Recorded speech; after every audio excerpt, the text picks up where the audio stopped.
अब जो HIV है ये बहुत कॉमन है उन इलाकों में जहाँ होमोसेक्सुअलिटी आम है। ये मैं बड़ी अहम बात करने जा रहा हूँ क्योंकि और पाकिस्तान में हैं वो इलाके और पाकिस्तान में बहुत ज़्यादा होमोसेक्सुअलिटी है। अगर ये कहें कि पाकिस्तान में होमोसेक्सुअलिटी, मैं मैन सेक्स विद मैन की बात कर रहा हूँ, ये बहुत ज़्यादा है पाकिस्तान में।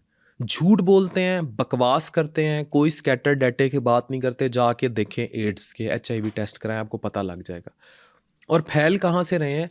ये फैल रहे हैं, मैं सबकी बात नहीं कर रहा, उस ट्रांसजेंडर कम्युनिटी से जो कि सेक्स प्रैक्टिसेस में इन्वॉल्व हैं, जो सेक्स नेचुरल नहीं है, नॉन नेचुरल मेथड से सेक्स है।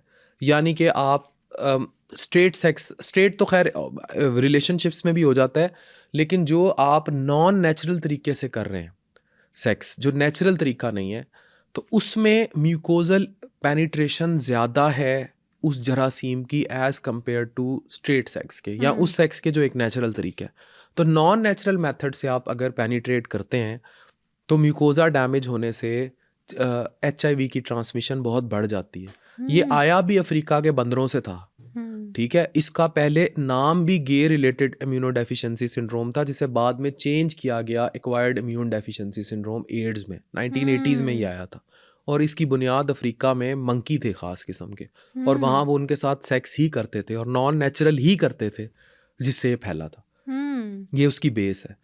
तो अब मैं आपको वाकया सुना रहा था, अब खातून को तो बी था, अब बी तो ऐसा सच कोई, अब होना क्या चाहिए कि उस जो बंदा है, मर्द है या वो औरत जिसके मियाँ को हेपेटाइटिस बी है, सी की वैक्सीनेशन नहीं है, लेकिन हेपेटाइटिस सी का ट्रीटमेंट बहुत अच्छा आ चुका है।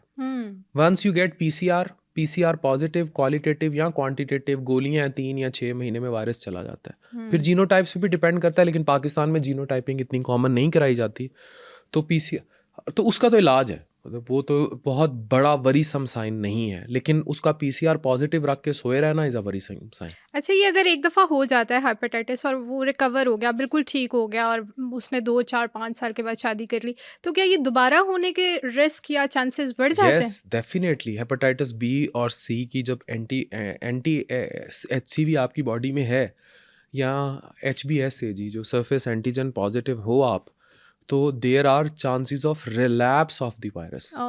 सोया हुआ फिर जाग जाएगा, फिर PCR पॉजिटिव हो जाएगा। लेकिन अभी हम बात कर रहे हैं ट्रांसमिसिबिलिटी पे।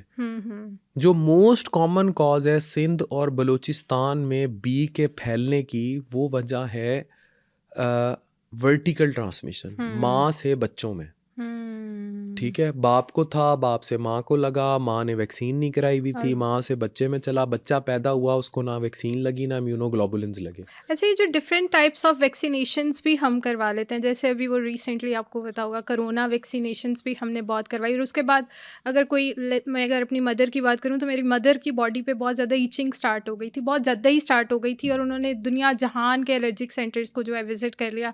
एंड पे पता चला जी कोरोना वैक्सीन करवाई थी, तो इसकी वजह से ये अब अपने टाइम पे ही जाएगी। तो ये जो डिफरेंट टाइप्स ऑफ हम वैक्सीनेशंस करवाते हैं, इसका भी बॉडी पे कोई नुकसान आता है? देखिए, एलर्जी तो आपको किसी भी मेडिसिन से भी हो सकती है।